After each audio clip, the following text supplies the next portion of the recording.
welcome to the Infinity Bros podcast, the only podcast that is perfectly balanced as all things should be. I am your host, Max Mosier, back here again with you today to review episodes 3 and 4 of Moon Knight, wherever you're listening, however you're listening. Thanks for making us part of your podcast experience today. I'm here with one other Infinity Bro. It's the only other Infinity Bro that needs to be on a Moon Knight episode. It's Infinity Bro Jarret. Jarret, how are you? I'm doing fantastic. I'm living my best life. There's Moon Knight skins in the Fortnite store, which is a sentence I never thought I'd have to say out loud. This series is absolutely destroying everything, and it's fantastic. Brother, I'm living my best life right now. I have a cold, so I sound like crap, but man, do I feel good. Yeah, I mean, are you rocking the Mr. Knight, or are you rocking the classic Moon Knight with the cape look on Fortnite? Because you can buy it in the bundle right now. I might catch a lot of heat for saying this.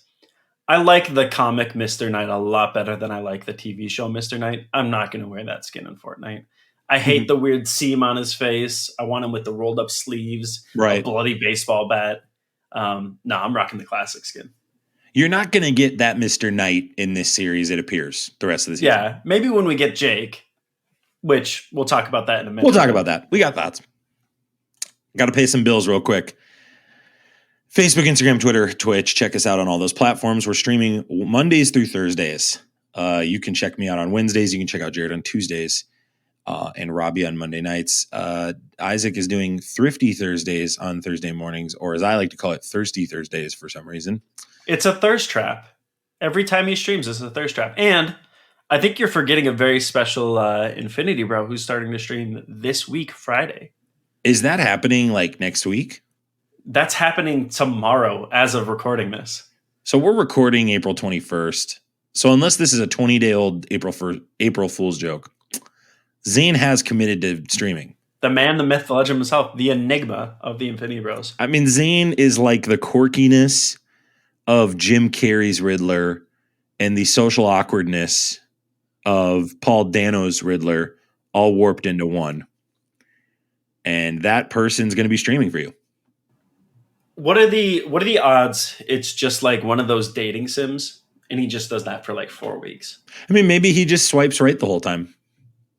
Maybe he just streams on a dating platform. I would love to backseat. I'd tune in. I'd subscribe to that. Yeah, I'd check it out. And you can review our podcast on iTunes and Podchaser. Found something interesting out when I was checking out Podchaser today. No new reviews. You guys don't like us, so it's fine. But when we were setting up our Podchaser site, Isaac must have set it up because the way it describes us is the Infinity Bros podcast, a weekly TV and film and video game podcast. Great, love that. Featuring Isaac Edlund. So he's credited as a host for 26 episodes. Not as a host, as the host. No, I'm sorry. Forgive me. Yeah. Thank you for saying that. The host. Like he's the top dog. As if the people don't know who's the real host of this show. I'm here. I'm right here, right? So thanks for listening to us, checking us out. We're excited to review this episode. This might be your first time listening to us. And so we're going to be rating specific things about the show today on episodes 3 and 4. Might rate some characters, might rate scenarios or previous comic arcs that we've read. So we're going to go ahead and put the bumper for how we rate things right here. Here on the Infinity Bros podcast, everything is ranked from a 0 to 6 point scale. 0 meaning horrible and 6 meaning absolutely excellent. If all of the Infinity Bros rank something a 6, it gets an infinity step. Additionally, we want to make sure that you know we're going to completely spoil this show. Episodes 1 through 4. We're going to review 3 and 4 today. So if you have not watched most recently episode 4, which just premiered 2 days ago, you're going to want to go ahead and pause, go watch that. You already listened to us too late, so we're getting your listen. But you need to come back and check us out because you're not going to want to miss what Jarret and I have to say, more so Jarret than me. But this is your spoiler warning. This is... Prepare yourself. An Infinity Bros. Prepare yourself. Spoiler. Warning. Episode 4 was titled The Tomb. Episode 3 was titled The Friendly Type. Friendly Type was directed by Mohamed Diab, and The Tomb was directed by Justin Benson and Aaron Moorhead. Jarret, where you tell our audience where you're at with the rating of this show coming into episode 3. So, like, how are 1 and 2 for you? 1 was some of the best, like, introduction material that we've gotten, not just in the MCU and Disney Plus, but like in general. I think it started off incredibly strong. Episode 2 sort of fumbled the ball a little bit. I'm not going to lie. We talked about that at length, and so I'm not going to go into it too much. Yep, you can check that episode out. Yep. It's worth listening to just to see like sort of the valleys as opposed to the mountaintop. Coming into this, I was a little nervous. I was sitting at like a 4 or 5 out of 6. The beginning was carrying it so much for me that I kind of overlooked the things I didn't like about the second episode. And I think they left so much open and on the table that I didn't really know which way they were going to go. We had theories, and we've been talking about theories since the beginning, but I think there was enough left open that I was like, this could either go WandaVision or this could go like Loki. And thankfully, and we'll talk about it here in a minute, in my opinion, it went more like Loki than WandaVision. Yeah, I mean, for me, episode 2. So I was not on the episode where you guys reviewed it with Isaac and Zane. You also talked about Halo and that. So I do recommend go check it out if you're listening. I really did not like the Mr. Knight reveal either, Jarret. I obviously don't have the context you have of reading the comic books and having a familiarity with this character, but I did have the wherewithal to understand that Stephen Grant is a giant prick. And I just, Stephen Grant has grown, and we'll talk about this in the 3 and 4, but Stephen Grant in episode 2 was the most annoying character probably in the history of the MCU in terms of protagonists we've had. Like I could not find a person who I was cheering for less. So that really set it behind, because even the concept of him mocking the jackal that he was fighting just felt so weird to me. And it was a choice. That's all I'll say. It was an interesting choice. And I didn't really support it.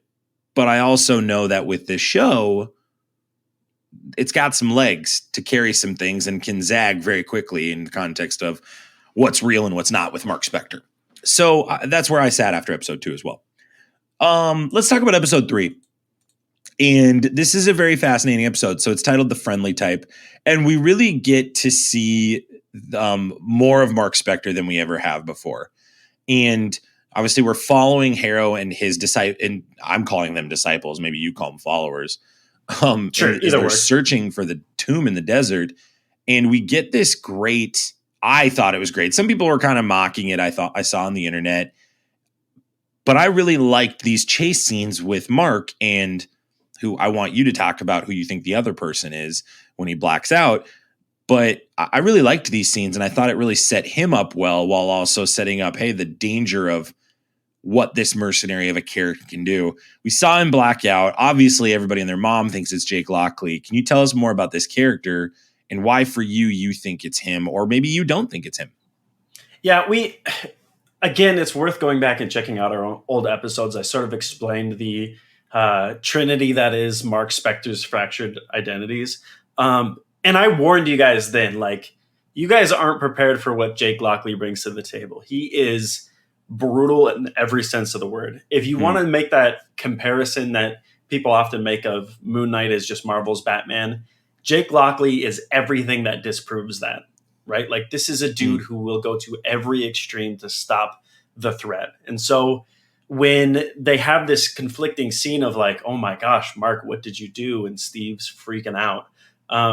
That has to be Jake, man. Like, the blood on his hands and the ruthless nature of this is Jake Lockley, right? He's the one who's willing to do what needs to be done when it needs to be done. And he has the stomach for it. Is there a way they can butcher this character, Jarret? Absolutely, yeah. I mean, look, I'm not going to say that Stephen Grant was butchered, because I think they redeemed him sort of a little bit going down the line. But if they would have continued with episodes 2 Stevie Grant, that would have tore apart the character for me. I still don't think he's on par with the comic books, but they redeemed that. They could absolutely mess up Jake Lockley. I think it's pretty easy, and I think we've seen that with Disney Plus shows before, where they build up to something that we've been anticipating, and then the delivery is so much flatter than we expected. Right. It's possible. Let's talk about this meeting of the Egyptian gods here. I did not see this coming in the slightest. Like, I thought if we were going to see something like this is going to happen in episode 5. And we kind of get this, I think, earlier than we expect. We meet all these avatars, and Harrow successfully denies the accusation. So let's pause here. This episode, and we're going to rate this episode here in a couple minutes after we review it.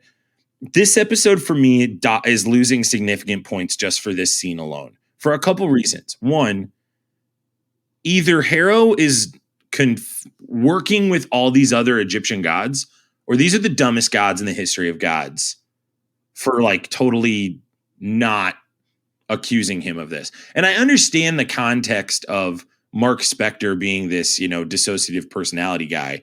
But how on earth, Jarret, do you, as a viewer watching this, walk away from this and give any credibility to these gods that they know what they're doing? Like, Khonshu either gains a ton of credibility here, or it's literally Khonshu versus all of them. Like, what are your thoughts on this? Because that's where I stood on that watching it.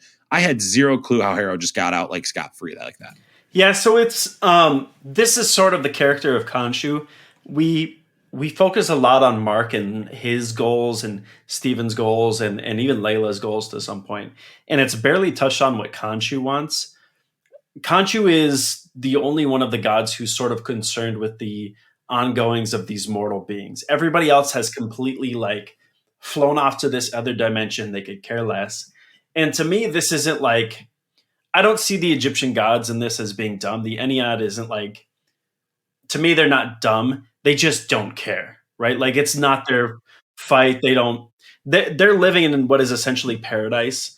And even their avatars, they're only loosely connected to them. So the parallel for you with this is really this elitist class of individuals who have so much that it's not even a drop in the bucket for them. And that's why they're letting Harrow off scot-free so easily. So Khonshu, among other things, is the god of nighttime travelers, right? So he takes his job very seriously. And of all the gods, he's the one who stays back to be involved because he cares about the lives of these mortal men and women. And so I think that's the thing that's they touch on it so lightly, but it's important to all of this and why Harrow is able to get away with what he gets away with, because they're not watching. They don't care. These affairs are below them. In fact, they entrust their avatars to do this, which is why like Khonshu's offense was so great, is because we don't do that anymore, right? We work through these mortals and they do our bidding for us. Why would we care? We're gods. I will say this. This show is crushing the Arthur Harrow is a bad guy arc. It did the heavy lifting earlier in the show, which I appreciated in the context of compared to other of these shows we've gotten with Disney Plus that are Marvel shows. So I think Harrow has been able to, in episode 4, for example, take a little more of a back seat and just be for one scene. Right. And Ethan Hawke's presence is so powerful just as an actor that this lends itself to that. I just have still a difficult time with these Egyptians. Like I'm and we can talk about this right now too, Jarret. I'm really pulling for Gore to show up at the end of this and kill them. Like, that's how frustrated I am with them. I'm just like, it would be great if they all got wiped off the board except for Khonshu.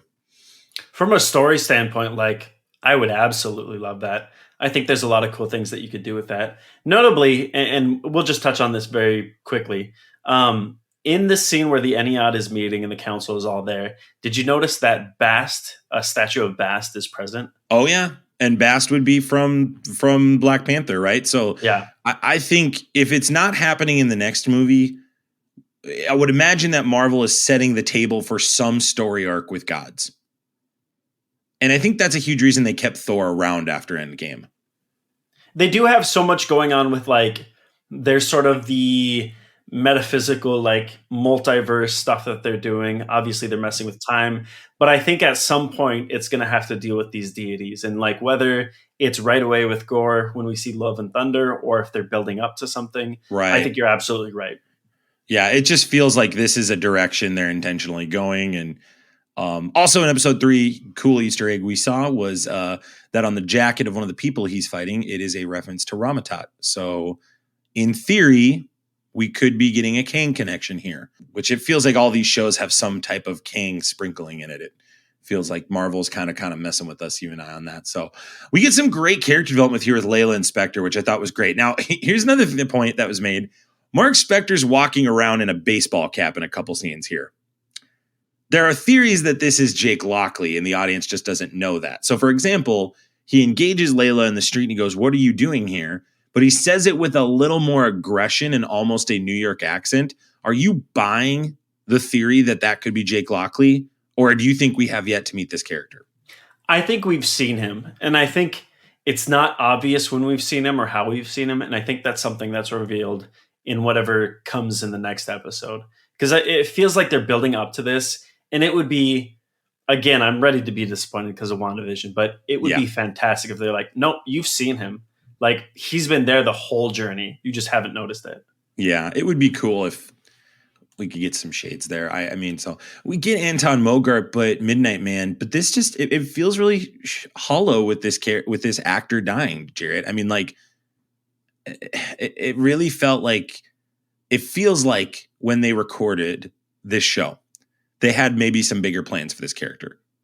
And the scene we get where he's helping lead them to this MacGuffin that helps them get to their next phase. They have this big fight, which I think was a great fight scene. Yeah, it just felt very hollow to me. Yeah. And then he just kind of rides off into the smoke.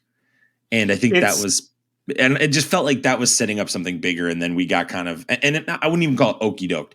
I think astute Marvel fans will know he's passed. And there's nothing more you can really do with that character past that. But talk to our audience about the significance of Midnight Man and why losing this character is so detrimental to the arc of Moon Knight. So it's hard because there's a lot of heroes who are sort of defined by their rogues galleries. Like Spider-Man is a big one. Batman's a big one. The villains are almost as iconic as the characters themselves. And Moon Knight doesn't really have that. I mean, he has Raoul Bushman and a few others, but really like his rogues gallery is not that memorable. And I hate to put it that way, but it is true. Midnight Man is a very early appearance. I think probably like issue 4 of his original run or whatever it was. But he was such an interesting character that people have tried to riff on him in like all sorts of Moon Knight properties. Sure. And he's one of my favorite villains of all of Moon Knight's rogues gallery. And wow. Okay. Wow. I was so excited for this. And like, you're exactly right. Like, it's heartbreaking to see that they clearly had more plan than this. Like, there was it's like, it's so prevalent in how it's written. Like, he had a relationship with Layla. So clearly they were going to play into that. He just looked menacing, even on the screen. Like, the actor just looked like he kind of had some chops. And for us just to only get like really one kind of head-on collision with him and Mark Spector, who's Moon Knight, and it's a great showcase of Moon Knight's skill set. I think that's the one thing Mogart's family can hang their hat on with this scene is this is probably Moon Knight's biggest climactic fight. Right. Because he doesn't really get much in episode 4. So it's just a huge bummer. That's all I can really say. There's no really, I can't even really criticize the scene, I think, with his passing. I think it doesn't lend itself to do that. And I think it's going to be fascinating down the line to find out what the plans were with him. Because they had Midnight Man, written in the IMDb and online for him. So like there was a plan to at least unveil that. And so that's just a huge bummer. Finally, we get pretty much the biggest scene of episode 3, which is they go to the desert. They fight off all these men. We talked about that, but they assemble the sarcophagus fragments into a star map. Stevie does this. So you and I have talked about Stevie as a character. He's starting to show some worth here. And I'll talk about this on episode 4. I'm just going to make the statement and you can add on to it if you'd like. Stevie is way smarter than he appeared in episode 1. And I think that's I got to criticize the show again. I think that's a problem. It feels like we're going a little away from what we were shown in episode 1. In episode 1, they showed me he was smart, air quotes, but his lack of confidence was significant. Now you're telling me he's getting into these settings and all of a sudden he's Indiana Jones. I'd like him to be a little more clumsy if this is the direction they're going. Now, my gut tells me some other things, and we'll talk about that with predictions, excuse me.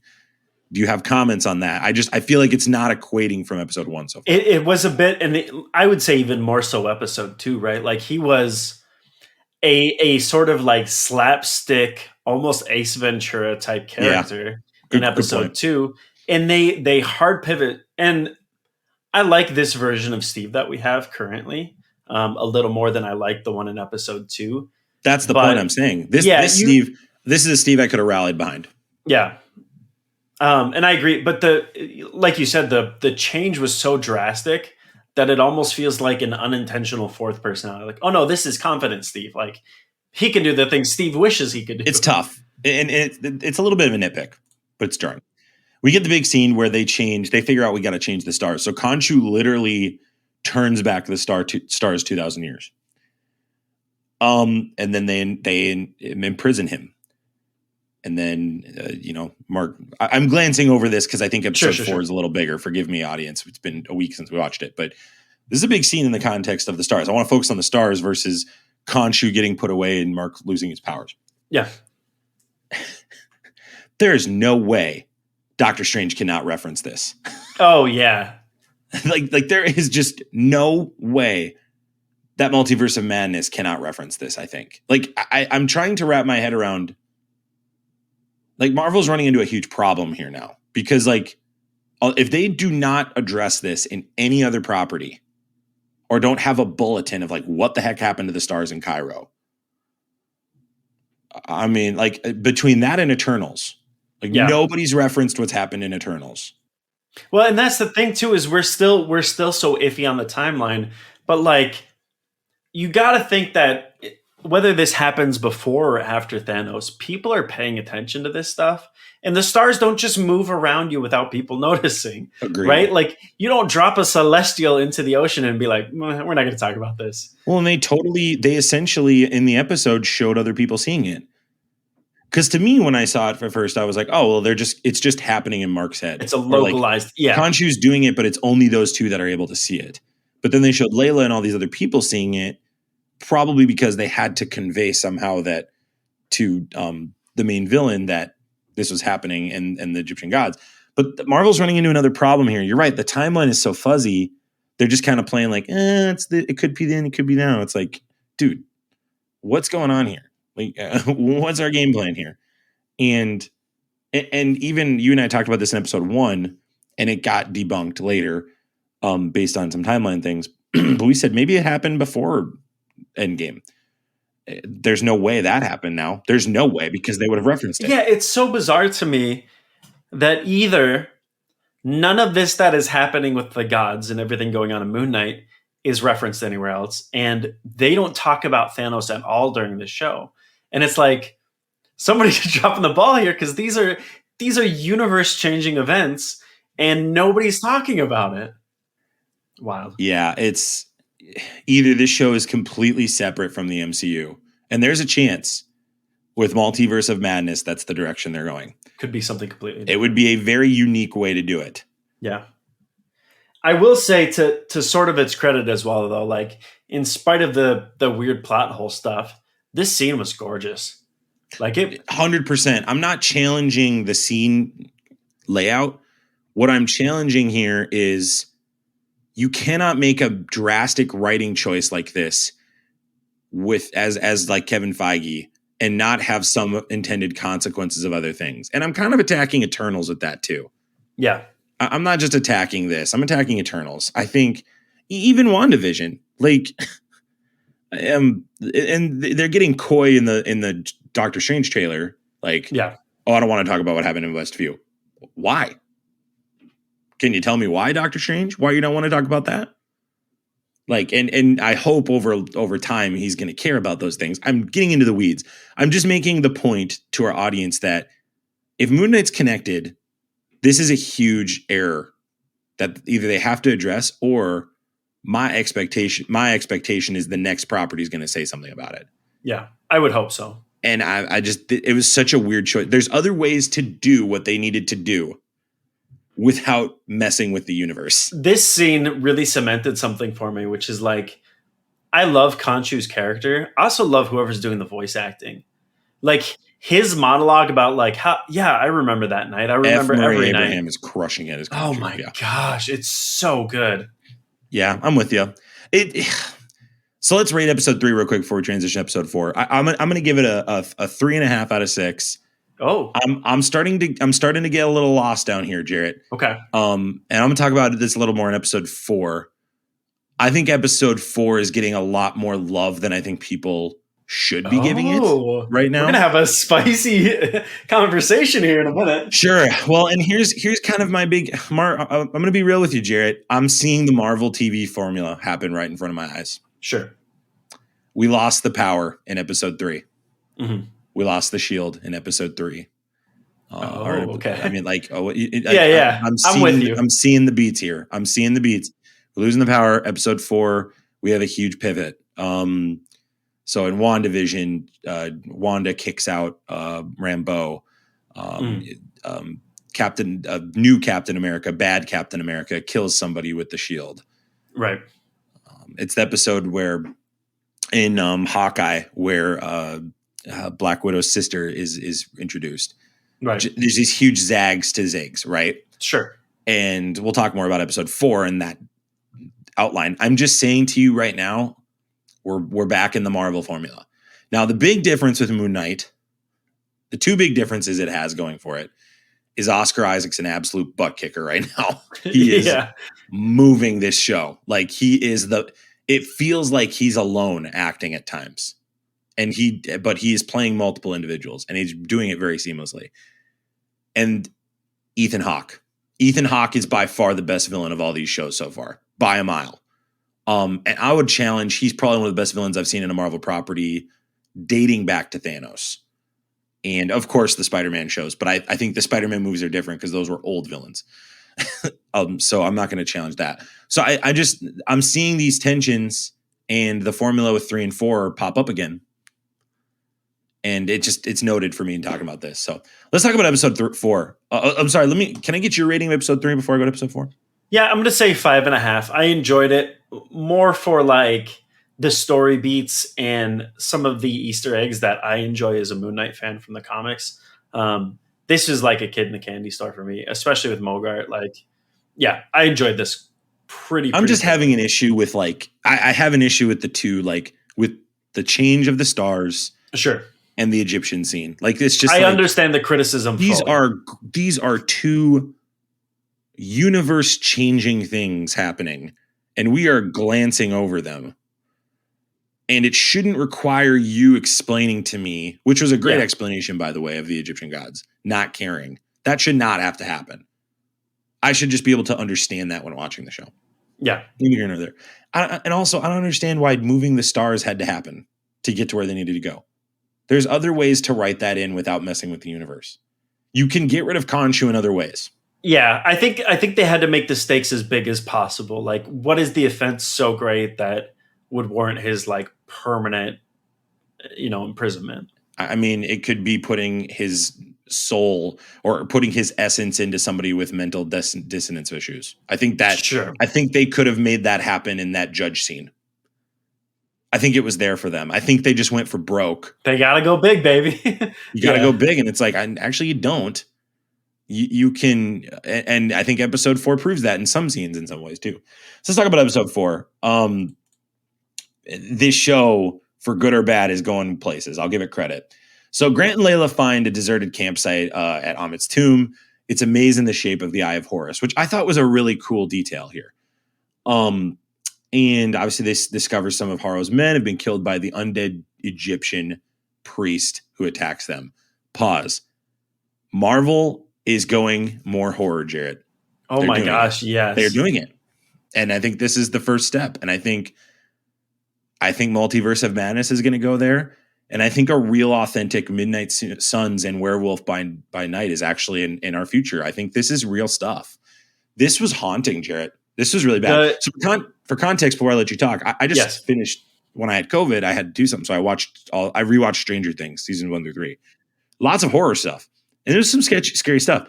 This was scarier than all of that, all of it. And I think this was some awesome. And I think it appeared, just basic effects. Like I think it was just makeup. It was practical effects. It was practical effects. Excuse me. I think they did a tremendous job. What were your thoughts on this scene? Yeah. So like the moment in which it kind of hard pivots, when he drags that body onto the embalming table and starts cutting out organs. I was watching this at work during one of my breaks and I had to like turn down the volume because you could hear him like cutting out organs. And I think I messaged you guys even and I was like, Disney Plus just threw their family friendly rating like out the window, man. Like, No doubt. Right. It was jarring. And even like they take it a step further when Layla has her like epic battle with this thing, and it's like trying to impale her with its bloody stump. And I'm like, this is not what, like when we talked about this, I was like, there's no way they're going to do it rated R. I don't think they'll ever come close. They're going to use kid gloves with this. This is the one like area that has proved me wrong. I would say they also got to do it. They got to do it next episode when it appears that they're going. At least I would assume storytelling wise. Yeah. Next episode is going to be the Mark Spector backstory. Yeah. We have to get that before episode 6. So I would assume that's next episode. In that episode, we have to see him kill people really, really badly to get what you're talking about. Sure.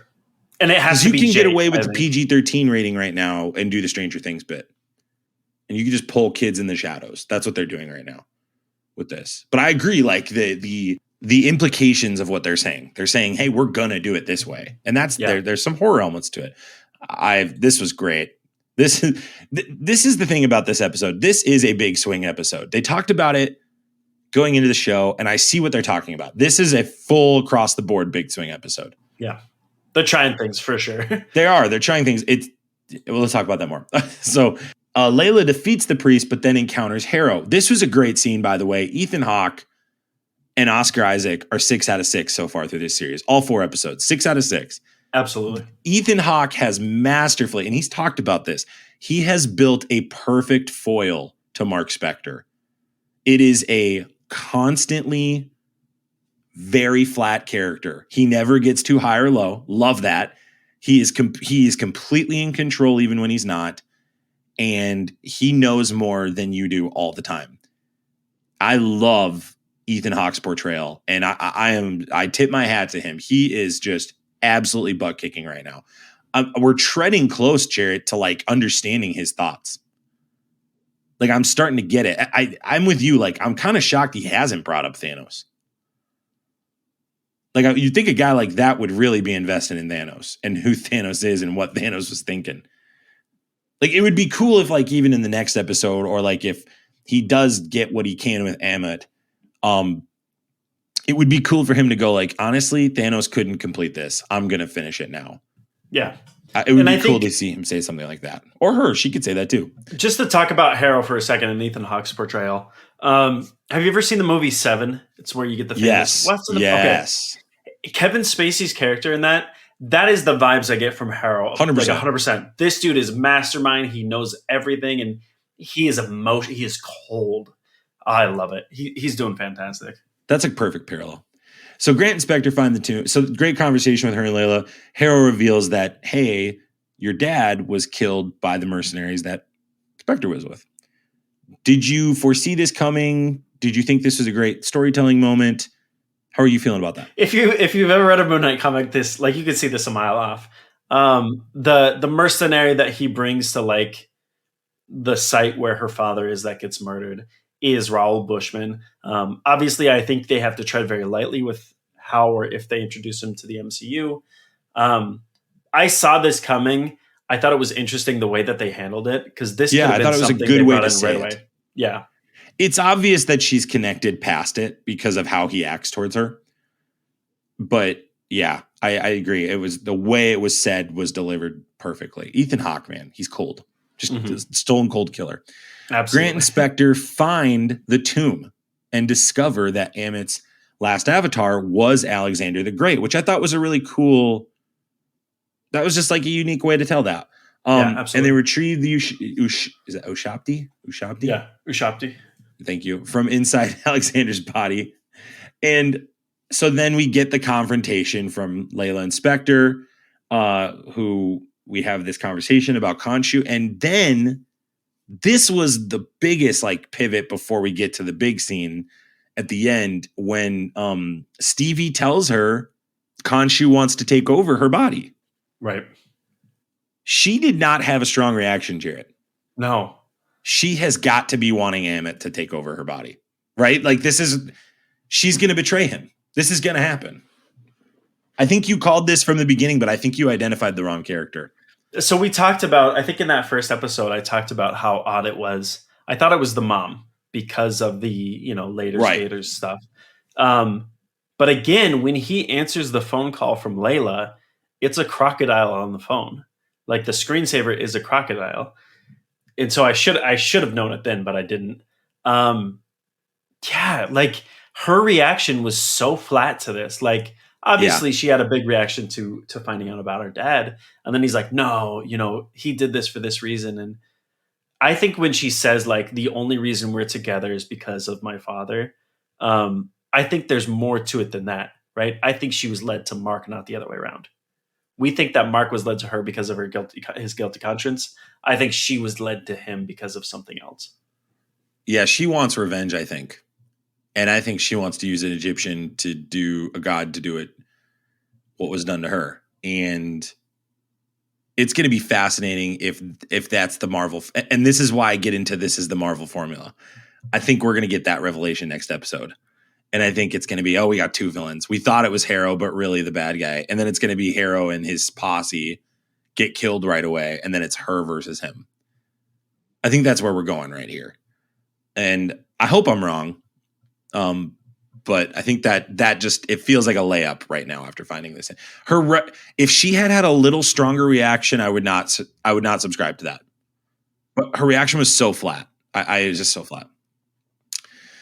And then Harrow shoots Spectre, and we get the Jarret. You and we talked about this. I knew it, man. So are you a little frustrated that they showed the bingo card on social media? Yes, we knew. I think they spoiled this. I think their marketing team spoiled this a little bit. For anybody that has any understanding of the history of a Moon Knight comic, which Jarret is our residential encyclopedia of Moon Knight knowledge, I immediately said, they're totally going to a mental asylum. Like, this is going to happen at the end of episode 4. And then they did. And so we see every character we've run into is somebody in the mental asylum. But there are still Egyptian items and relics and specific items that we've seen or MacGuffins scattered throughout it. So it's definitely still how I would say a trippy dream, maybe is how I'd put it. Sure. And it's populated by people from his life. He's drugged up when he wakes up. And it's just Mark Spector. He escapes and he meets Harrow. Harrow has a dialogue with him as his psychiatrist. He escapes Harrow to find a room with a sarcophagus in it, And who's in it? Stevie Grant. They hug each other, Jarret. I know. I've never been more moved by a hug in my MCU life. Like, this is the bit. Yeah. They're tremendous. I think I really like. This felt like this feels like an episode where Steve and Mark are in now together. Yeah. Like they're in long term now, I think. This is a unique way to mend that relationship without having to do a ton of legwork because they got to obviously lift Lockley in. Right. I'll let you get to your thoughts here in a moment, but a couple things that I'm just noticing from this scene. So I talked about this earlier in the episode, how I think I see the framework of the MCU formula. I think they're totally going Layla as the bad guy. They hint at it again in this scene where Layla is like taking things and then running away. I think she's a thief, and I think she's trying to steal Khonshu. I think that's the bit here. I think she's trying to steal the essence of Moon Knight for herself. I don't know what her ends are on that, whether it's revenge or take over the world or just be powerful, whatever it is. I think he's going to learn that. I think Harrow is using Ammit's power to create this, whatever this is, to try to trick him into thinking he's nuts and psychopathic. You'll obviously have more of a perspective from the comics side of this than I will. And I think Lockley is a big piece of the puzzle. I think this is confirmation for season 2. There's no way they can do Lockley in the next 2 episodes correctly and get everything they need to get done. I think we just got confirmation that it's season 2. I think we're going to see Lockley present in some capacity in the last 2 episodes, but we're going to get a confirmation probably at the end of 2 weeks from now of Moon Knight will be back for season 2. Or they will go to a Midnight Suns arc and then they'll explore that part of his character, similar to how I think they did Daredevil with Defenders. So I think that's where this is going. I think Layla is clearly the villain. I think Harrow is just a placeholder to get Mark off guard. Very similar to WandaVision is the other part. And if that's the case, then I am going to make the statement, okay, Disney, you did it again. because or Sharon Carter. Just you have these people right in their corner, right? Like it's just like, okay, here we go, Disney Plus, we're at it again. Moon Knight so far for me has been the best Disney Plus show. I agree. Even over Loki. I really speak highly of Loki. I think this one might be it. If they can land the plane, they gotta land this plane right. Now I think they do have the pieces on the board to do that right now. Lockley's a big piece of it. Obviously, what's Jarret have to play into all this, because that's the character we see at the end here. And how do they defeat Amit? That's really my question. Like, if you have to convince me right now that this is a unique storytelling and it's not a rhythmic perspective. I've spoken at nauseam about the hospital because I have no comic insight. Jarret, let's pass it to you. Tell us what the audience should have seen, what they should notice on a second viewing, and for you, what really stuck out about this whole scene. Yeah, so I did a TikTok about this with Straw Hat Goofy in response to something he talked about. He noticed that two of the characters were present. They were the ones who dragged Steve to meet Harrow in the first place. These are major characters in the comic books, and like it's worth reading that and checking out their characters a little bit. I didn't mention this, but in the comic books, they kind of give me Cha-Cha and Hazel vibes from... I got that vibe when you Umbrella said Academy. that the first time. Yeah. Great parallel. Yeah. From Umbrella Academy. I love this mainly because I love that run. Lemire and why am I blanking on the artist's name? Smallwood. Fantastic run. I did not guess that they were going to, no, I did guess that they were going to do this. I didn't think they would do it like this. And I'm kind of glad that they did. My only complaint, if anything, is I wish they would have convinced us more that this was all in Mark's head. I'm with you. Like, that's my big problem with this season. It's still a great season, but it felt like you really could have given me the whole season to wonder. I wanted to be more convinced that like maybe he is crazy. Like show CCTV footage of like him fighting nothing in his suit as though like he's not really Moon Knight. This is video of him pretending to be Moon Knight, right? Like play it up a little bit more. I completely agree. This is huge missed opportunity. And this is something that they could have done for a long-term thing. They could have done this in the future stuff. They could have kept this arc going in like a Midnight Suns run. Jarret, talk about her. What's her significance? What do you think she brings to the table? Is she a good guy or a bad guy? So this is interesting because we don't really see like this isn't a character I'm familiar with. She doesn't exist in the comic books.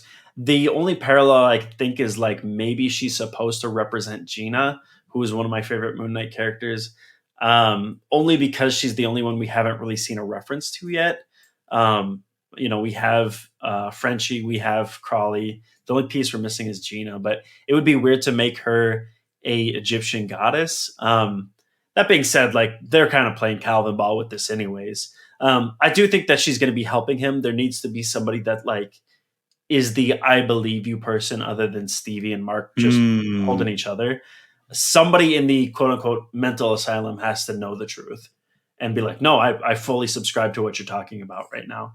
I do believe that if they go that route, she doesn't see herself as a hippo, right? Like she doesn't see herself. She doesn't see what Mark actually sees. She doesn't see sarcophaguses. She sees mental asylum rooms, right? She doesn't see past the veil, so to speak. Who is showing this to him? Is this Amit, you think? Yeah, I think it's his own like fractured psychosis is what allows him to see behind the illusion that's been put up in front of him. That's sort of how it plays out in the comic books, whether or not they go that route. I think it'd be disappointing if they're just like, no, we're past this mental asylum thing. Like you're just back in the fight again. I think they didn't live in it long enough or convince us well enough for it to move on that quickly. It's a real headbanger in the context of like, what the heck's going on? But in terms of storytelling, you're nailing it. Like there needs to be a good guy on the inside. And that appears to be Jarret. They did talk about her in episode 1, and they had a camera pan shot of the hippopotamus character when he's talking about all the Egyptian gods. So it was foreshadowed. What's your rating of this episode, Jarret? In spite of all the flaws, It's a 6 out of 6 for me. Wow. Okay. I love this pivot, if nothing else, just because it references, in my opinion, one of the best written comic books of all time. And so for me, it was pure fan service. I was here for this 100%. Yeah, I'm sitting at 4.5 out of 6. I think I'm speaking negatively of it.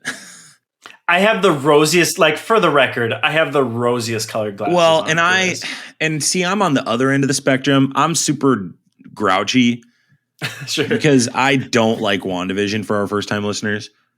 And I just am very critical of these Disney Plus shows. So when I see these major events happening that don't have any consequences for the rest of the MCU, which that's the MCU's bit. If something happens, another thing references it. That's all you got to do. You don't even have to like say it's a big deal to your show or movie. You just got to go, oh yeah, that happened. Yeah. You got to have somebody watching it in the background. That's really what I'm talking about. And this show feels like it's doing a lot of that. And honestly, Jarret, like you're nailing it. Like, how are you going to get the rest of this done in 2 episodes?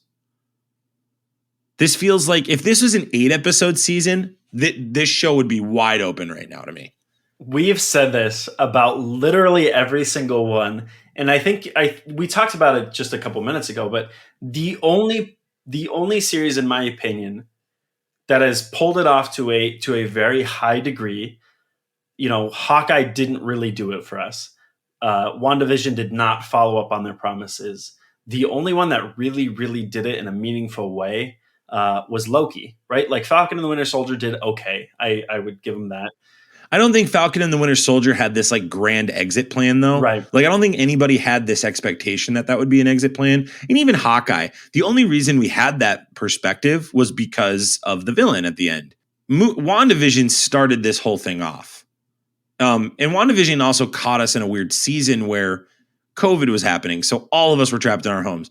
So it was that and Tiger King were the 2 big shows. Yeah, we just sat around waiting for and everybody just a drip feed of content going on in WandaVision. Yeah. It was so trippy, and the timing of everybody just being invested in it really worked for it.